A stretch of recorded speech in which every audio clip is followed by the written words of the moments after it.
All right, everyone, we've reached Tuesday, which means that tomorrow Celtic will go for the Champions League knockout phase with a win or potentially even a draw against the Swiss champions Young Boys. It's a big game, so we've drafted in a big dog. Asim is with it. Do you have the big game feeling, Asim?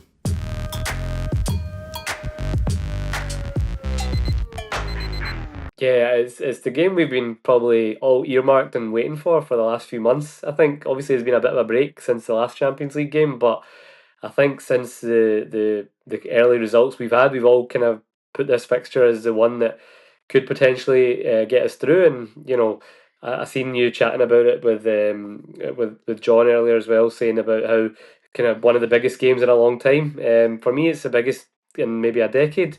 Really? Yeah, because if you think about it, in terms of European progression in the Champions League, the Premier competition, when was the last time Juventus when we had the knockout phase, knockout round game? So other than that, we've not really done much in Europe. We've obviously had the Copenhagen in the Europa League, but this is big. If Celtic can make it through, massive, massive, and I think so much of the season and the kind of feeling all kind of rides on this game really. Yeah, I've heard a lot of people saying that. We even had someone in the Celtic way yesterday saying it was the biggest game of the century, which isn't true because Seville's clearly bigger than that. But yeah, I don't know. I mean, I guess it doesn't massively matter. I think it's the biggest game of the season so far. I would definitely say that. Let's just remind ourselves of what the UEFA Champions League table looks like. And I've done a wee bit of colour coding here, everyone. The yellow next to Liverpool there means that they've already qualified for the top 8. The green next to the other, 13 teams below them means that they've qualified for the top 24. And the 4 reds at the bottom are all eliminated, so they can't make the top 24 at all. And then you have teams like ourselves and Man City and PSV and Zagreb and Paris Saint-Germain fighting for a top 24 spot. So we have 9 points. At the moment, Football Meets Data reckon that would give us a 27% chance of a top 24 spot. So no more points, Asim, and we've got a 27% chance. If we get to 10 points, that goes up to 79%. And obviously if we get 11 or more, and clearly if we win tomorrow we got up to 12, we have like a 99.99%. So a win will do it for us. That's a wee recap of where we're at. A draw potentially does it, but I think we all feel that this is a game we all want to win. Yeah, I think obviously tonight's fixtures will give us a kind of better indication of whether that solitary point might be enough. But I think we've got to be looking at this fixture. Young boys are obviously not in great form even since they've came back. They've obviously just had that one game where they drew at home 0-0 to the team that's bottom of the league in the Swiss league. So Who are they, yeah, Asim? What's their name, please? they begin with W. Right. Winter something. That's the kind Am of I research close? Stevie would give us. I expect more I from you, mate. know. Winterthur. There you go. It's close enough. But look. To be fair, it's the old cliche. If we can't beat young boys at home in the kind of current situation that they're in, then we don't really deserve to make it through. But we put ourselves in such a good position, and I think it looked like on Saturday we're kind of reaching that form again. So maybe Brendan's timed it all so that we're ready for this game. And I just think it's like you mentioned at the start, such a big game feeling, and I think the atmosphere is going to be rocking. As you say, we're expectant, which is a different feeling, compared to what we're used to in Europe. But hopefully that doesn't kind of add to any pressure, and we just go out and play close to our ability. I think it's quite similar to the opening game we had against Slovan Bratislava in terms of we were overwhelming favourites for that game, and I remember commenting on that before the game. And I think we're similar favourites this time round, and the team dealt with that incredibly well. Like Brendan Rodgers spoke about that, I think to Celtic TV yesterday. He was basically saying, the pressure was on us, but the team flourished under that pressure. And I actually do think the team flourish under pressure. Pressure's a good thing for this team. I think that's almost what we've not had maybe in recent weeks in the league. And pressure was kind of back a bit on Saturday. And I agree with you, and I'm glad to hear you saying that you felt there were plenty of positives in that performance against Kelly. Yeah, I think you could feel it even in the stands. There was more jeopardy in that game compared to the recent, because we've had so many home games recently. Dundee United, St Mirren, St Johnstone, Motherwell. It's felt like an endless run of of home games, and they're all quite samey, where we were quite dominant, quite comfortable. Game one, way before the end of the game, Dundee United, we scored a wee bit of a late winner, second goal, but generally all kind of same pattern. Whereas Saturday, even the atmosphere seemed a bit more lively. Obviously, Kelly got back in it, but I think right from the first 30 seconds, we looked on it. We looked like we were sharp. We were a bit more energy about us. And I think you're right. I think this team generally have kind of enjoyed playing when there's been pressure on them or when there's something riding on the games, and perhaps that's what's been lacking the last few weeks. Just a bit of complacency is seeped in. But you mentioned similar to the Slovan. I think they're probably better than Slovan Bratislava in the sense that young boys, I think, are a team that probably at the start of the campaign you'd feel like, around our level, kind of regular in the Champions League. I'm sure they've had decent results in recent years as well. They beat Galatasaray to get to this stage away from home, so that's no mean feat. And they probably had a tougher set of fixtures, if we're honest, compared to us. And they've obviously ended up with 0 points so far. So I don't think we can be complacent. I think they'll still provide a challenge. But yeah, they've got nothing to play for. They've been on a long winter break. They've obviously had a managerial change throughout the season as well. A lot kind of in our favour here, and a lot, and just a huge opportunity for this group of players and this manager to make kind of recent history. We've had such a long time without getting through the group stages of the Champions League, so it'll be massive. Okay, you bring up young boys. Let's just take a look at their 8 matches they've played so far in the Champions League this season. So you're right. They came through one round of qualifying against Galatasaray. They beat them 3-2 at home, beat them 1-0 away, which is obviously a really impressive result. I'm guessing Galatasaray would have been relatively big favourites for that tie at the start. So that was great. They come into the Champions League and it's been a total disaster for them. 3-0 at home to Aston Villa to kick off. You might remember that game. We had Barcelona beating them 5-0. Inter Milan beat them 1-0 in Bern. They then lost 2-1 to Shakhtar. And then for me, the wheels have really come off over the last couple of games. So they lost 6-1 at home to Atalanta and 5-1 away to Stuttgart. Clearly, I mean, Atalanta and Stuttgart are good teams, but like that to me suggests a team at that stage that were really faltering. And I know they've brought a new manager in. Giorgio Contini's come in, I think, in mid-December. But this is only his second competitive fixture because they obviously had the kind of winter break. But they are bottom, 0 points, minus 19 goal difference. Yeah. And as I say, they can't make the top 24. So they are only playing for pride, but I guess not finishing bottom would probably be quite a big thing because no one wants to finish bottom and be the laughing stock in a 36-team league. So what do you reckon? That are they going to care about this game? I think the pressure's off them almost, and with the new manager, they're probably looking to kickstart their season. So I think for them, they'll be looking at this. If we can get a result at Celtic Park, they'll feel that can be the springboard for them for the second half of the season because their league position is pretty precarious as well. They're not doing very well, so they'll need a boost. And the fact they've had a winter break, I don't think they'll be obviously resting players or anything. So I think they'll come and play with a freedom, but their scores suggest that they leak a lot of goals at this level. And I think they took the lead against Stuttgart. I remember kind of because Stuttgart's one of the teams I'm kind of keeping an eye on to see what points they end up with.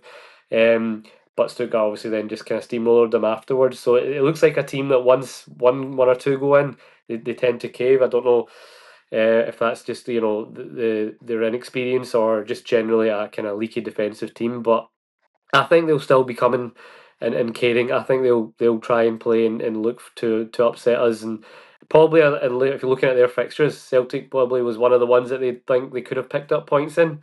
We can't be naive to think that. They've obviously had Villa, Barca, Inter, Atalanta, so tough games.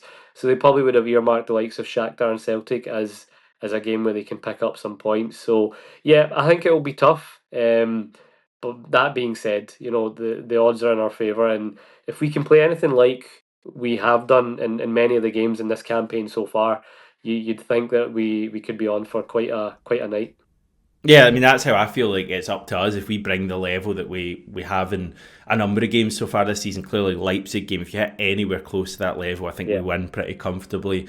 The Slovan Bratislava performance gets the job done. The Club Brugge home performance doesn't. I don't think like it then no, becomes a difficult game because clearly they're a good team. They're the Swiss champions. They're struggling in the main this season, but they still came through qualifying. So, and I guess the recent derby at Ibrox kind of might, and I think we maybe said this at the time, it might not be the worst thing, as yeah, painful as it was at the time, because it's just a reminder to us as fans, but also the players. Don't take anything for granted here. We need to turn up and play at our top level here to win this game. I think we will. I think this Celtic team will rise to the occasion. But if you don't, this is the Champions League. We're not good enough yet. We're not proven enough that's at the this thing. level just to turn up and beat anyone, even the bottom team. That's exactly it. I think we've not earned that consistency yet. We've not been consistent over a number of games or years to take any team lightly. And you're right. I think going into that Ibrox game, everyone was very confident as well, wasn't it? There was chats of all kind of scorelines, and Stevie. you can't. Yes, that's right. So I think likewise here. I think the from what I've seen, I think everyone's kind of going into this game, and I think the fans are going to play a huge role as well. And I think we're going to have to maybe be patient at times and just stick with the team because it could be one of those long nights where you just have to trust the team to know what they're doing and not kind of get on the backs early doors because you're right, it's just one of those ones where I think I heard their manager say that the kind of style of team that Bern are, they're quite pacey, physical. They like a high press. So some of the things that we've not dealt with brilliantly in recent weeks. So I'm sure Brendan will have done his homework and make sure we're prepared for that this time. But I think the team are on the verge of something that would be a pretty good achievement, I think, making the top 24. I think if you went back to the start of the season, and I know the draw's probably been a pretty good one for us, pretty favourable, but we've still clearly had really tough matches in there. But I think generally people would probably have thought top 24 maybe wouldn't happen. I mean, I remember a number of comments at the start of the season saying, nah, we just can't compete at that level. That's what people were saying. So it's a real credit to the team that they've got us to this point where we can beat young boys or even potentially draw and make the top 24. I think the team have earned real backing from the support and real patience, even if things aren't going perfectly. Yeah, Even if we don't get an early goal, I think the fans need to stick with the team.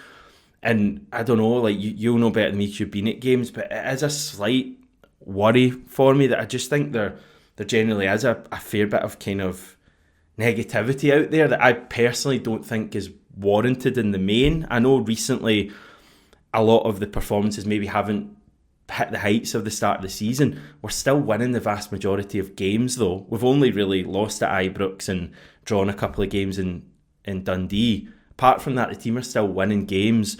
And I just feel I think the fans have to give the team huge backing, not just before the game with the Champions League anthem, when the game starts. And the reason I say that again, I've not been at games this season, obviously, but I've heard from a few people at the that have been at the matches. Maybe the atmosphere hasn't quite hit the heights of previous years, and maybe that might be because the teams we've had at Celtic Park in the main haven't been the glamorous names, and it's maybe a wee bit more difficult to get up for it. But we need Celtic Park rocking for the yeah. game on Wednesday, even if we don't get an early goal. Get behind the team. Don't kind of be critical of the team because, as I say, the fans have a huge part to play. Yeah. I think especially in European nights, just because of recent experiences, sometimes it can get panicky, at Celtic Park when but if you look at two of the games this season, we've fallen behind Yeah, and managed to come back in them. And the Leipzig game's a perfect example where we were one down, things weren't going great, but gradually we built ourselves, and the atmosphere that night was superb. And I think it mirrors what's going on in the pitch, doesn't it? And I think people say, "Oh, it never used to be like that." It's always been like that for as long as I can remember. Remember back in Martin Neal and Gordon Strachan days, Celtic Park was a fortress. We'd win most games, so naturally the atmosphere would kind of mirror that. We then went like for the last decade having a terrible home record, so I think everyone just kind of was a bit deflated at times because you kind of knew what was coming. And But there's been some great ones in there. Atletico Madrid, the Real Madrid game was a brilliant atmosphere, even Hmm. though we ended up losing that. Even stretching further back, Inter Milan in the Europa League. So no, I think it's fine. I think it just requires patience because it's going to be a nervy night. I think everyone knows how much is riding on this. So yeah, you're right. If things don't go to plan early doors, we just need the fans not to kind of get nervy and then that to transcend onto the pitch because you're right. They've earned that trust and they've earned the right for us to kind of let them play their way into a game. And I remember listening to Joe Hart when I watched one of the games back. I think it was the Leipzig game, just talking about that, and it was great to kind of hear his insight as to like there's going to be parts in games where the other team's on top or whatever. Hmm. But you just have to trust the players and trust that they're going to find a way back in the game. And by and large, the home games, what 2 wins and a draw so far out of the three, you can't really complain. I think we're ahead of schedule as to what I Yeah. predicted we have at this stage.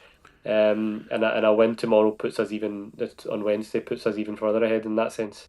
Yeah, I think we're expecting around 2,000 away fans for this game as well, which was a slight surprise to me given that they're out of the competition, but I guess they would probably have booked their travel and Yeah, all that prior, and I think they are quite well supported, so that'll add to the atmosphere as well, and I think that's probably a good thing. Again, it just adds um, a bit adds to the extra. occasion, doesn't it? Yeah, Yeah, yeah. When there's a good away support, and I think Bruges brought a quite a noisy yeah. support actually, but the other two didn't so much. So yeah, I'm looking forward to it. It should just be a special occasion, and I think it's going to be one of those special nights. I've just got a feeling, and most of the guys I've kind of been speaking to in the last few days feel the same. But yeah, you never know with Celtic, but I think we've got a right to be confident. And Saturday gave me encouragement because it just felt like they were kind of gearing up for it. He played what he feels is his strongest team, the manager, and what I think he'll play on Wednesday.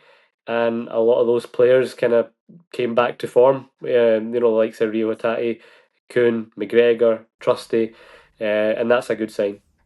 Yeah, I mean, I was going to bring that up. I think he will go for the same team because I think that is his strongest. What he feels the strongest team is, and he also I don't know if you heard the press conference. I think before the Kilmarnock game when he spoke about like the time between the games as a chance to like reset. So I think he was basically saying there I could play the same team 2 games in a row. So I could be wrong. There might be a wee change in there. I know John on the Celtic Way with me mentioned Luke McCowan could potentially start.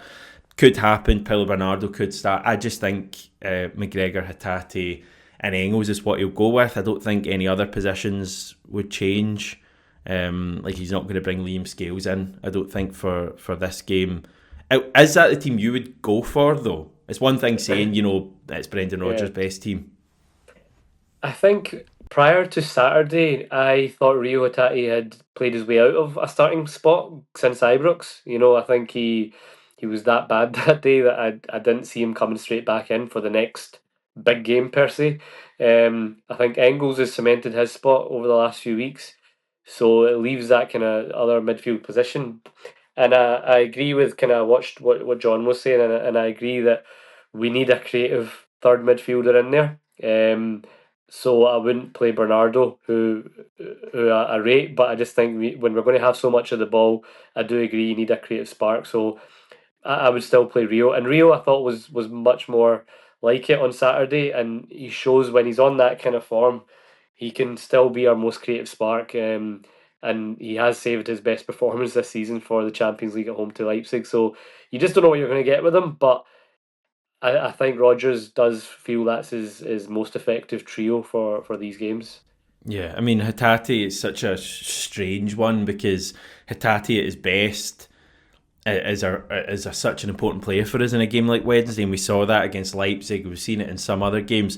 Hatate at his worst, which we've also seen this season, can be a real hindrance to us. Like we saw at Ibrox, and like we've seen in so many more games this season. So I'm really split, and I know the supporter split as well. We see it in the comments. People even saying Hatate didn't have a good game on Saturday, and that's fine. I thought he did, but everyone views the game differently. He would be in my team just because I think he adds that quality. But I have no faith in Hatate that the good Hatate is going to show up. I'll be totally honest. It's been too erratic this season. He had the couple of games I remember Aberdeen and Leipzig, where he was brilliant, and then he followed up with the cup final and the Ibrox display, where he was really poor. Although he came good in the cup final in the extra time, but just generally, you just is you can probably tell early doors with Hatate with his first few passes whether you're going to see the sublime or the constant giving away of the ball. But I think it's good options to have. I think Luke McCowan, I'd have faith in him if he was to start. I don't have any qualms with him making his Champions League debut if he had to. Bernardo as well. He's a trusty player, but just I think we would lack that maybe creative element if we didn't have one of Hatate or McCowan in there. Apart from that, I think the team kind of picks itself as well, doesn't it? Yeah, it does, and I mean, I'm excited once again to see that front three back in action. I thought Kuhn and Maida were good on Saturday, so excited to see that. In terms of our opponents, a couple of familiar faces in there. So we've got former Rangers forward Cedric Itten, who is Young Boys' main man up top. Sedianko also in their books, but he won't play. He's been injured for the majority of this season. I think a thigh issue and possibly a back issue more recently. So he's not going to play. Brendan Rodgers on Young Boys yesterday saying they look fresher, they have a different organisation now, and clearly are responding to their new manager. So every game at this level, you have to really earn it. There's no gimmies. It was like the first game. We were expected to win that, but we had to perform and work really hard, and then we had a great night. So this will be no different. The expectation will be on us. We're happy to assume that and take that pressure because we want to win the game. There's no easy games at this level. They may look it, they may sound it, but you have to do your work on the pitch. Kind of sums up how I feel, to be honest, Asim. We're favourites. Let's relish being favourites at this level. Let's bring our best and hope that's good enough. Yeah, like we spoke about it prior to the Bratislava game, and it was kind of the worry then as well. How are we going to handle that overwhelming Yeah. favourites tag going into the game? And we came out with flying colours, so I think that gives us a bit more trust that we can kind of deal with that expectancy and pressure. Obviously, a lot more riding on it now that it's the seventh game, and you really don't want to go to Villa Park needing a result. Yeah. So ideally, we get the job done on Wednesday, and then it means that next week it's a free hit. You can really enjoy that game, and I know like the manager and the players probably would relish the challenge of trying to. And then also you can I don't think it would be out the equation that you can get further up the table and get yourself Yeah. maybe a seeded tie in the playoff, or even I think it's unlikely, but you can still potentially sneak into the top eight. So yeah, one game at a time, but you just want to get the job done Wednesday, and then you can relax, and then you can start planning ahead. Your transfer window's still open. Suddenly that becomes a lot more appealing for the club and for players to bring people in, because you don't know, there's a whole array of clubs you could get, from the really tough to winnable ties in a potential playoff. So without getting too far ahead of ourselves, but it's really exciting, the potential, and we're one 3 points away against Young Boys at home, a team that's not got a single point. You could not have asked for a better position to put ourselves in. Yeah, we'd all have taken it beforehand, so now it's over Yeah. to the team to deliver. Right, from one draw to another, the Scottish Cup last 16 draw was made last night. We've got a home tie against Wraith Rovers. What have I we feel got we've up? had a lot of home ties in the last couple of years in the Scottish Cup, haven't we? Hot and cold balls on the go. Is Yeah. that what you're suggesting? I'm looking at the Um, other ties. Ayr United Hibs kind of sticks out to me as being a yeah, pretty that's good one. probably the pick of the Scott bunch. Brown against Hibs, of course. St Mirren Hearts will be a good one, but not a kind of real standout tie. The No. Rangers get Queen's Park at home. Yeah. Air Hibs, I think that's the pick of the bunch, and that's one where you can potentially see a shock, where a team from a lower division. But for us, yeah, this is a home tie against a championship side. You couldn't really ask for much more. We've got a treble in sight, and that would take us one step closer. So yeah, pretty pleased with that. I wouldn't have minded an away one. I think Ayr or somewhere like that, Airdrie would have been good to mix it up. But yeah, you can never grumble with a home tie against a lower division side. So yeah, that should be pretty comfortable passage into the next round. And yeah, what a position we're in. The League Cup in the bag, 13 clear in the league with 15 games to go. a win away from the knockouts of the Champions League, and a favourable home tie in the Scottish Cup. So pretty good time to be a Celtic fan, although you scroll over social media in the last week or so and you wouldn't know it. It's been a strange time. Yeah, listen, I agree, but I think if we do the business on Wednesday, everyone will be back to how we were at the start of the season, completely buzzing. Wraith Rovers, managed by Barry Robson, as well. They're currently 6th in the Championship, so that should be fine. Okay, final comments then ahead of Wednesday. You're going, obviously, you'll be looking forward to it. Yeah, I can't wait. These are the kind of games at the start of the season that you really look forward to, and especially when there's so much on it. Like, can't remember the last time there was a fixture where you could qualify. I think it was Spartak Moscow maybe, when Common scored the penalty, and yeah, it can be a really nervy night, but also an exciting night. And we also got the backup of the fact that we've still got Villa away as well, so it's not like it's a last chance saloon. But as you mentioned there, I think a win on Wednesday will totally just lift the mood again. Not that it's been like, it's still, we're in a good place, and yeah, some people have been a bit moany, but generally, I just think that'll totally transcend the season. That'll make the season so much more exciting going into February and March potentially. Have a knockout round to look forward to. It's going to be so huge if we can do it, and I just think everyone will be absolutely buzzing. So yeah, cannot wait, and yeah, I'm confident. I think we'll do the job. Great stuff, Asim. Great to have you on again. Thanks very much. Thank you. No worries. Cheers. Thanks everyone for watching this. We'll have press conferences later today from the manager and a player. I will of course react to that tomorrow. Get you up for the game further. And so check that out tomorrow morning, day of the game. Also, just before I go, really looking to power forward to 13,000 subscribers. So if you are watching this and have enjoyed this video, please click subscribe, completely free, and makes me very happy. Okay everyone, chat to you tomorrow.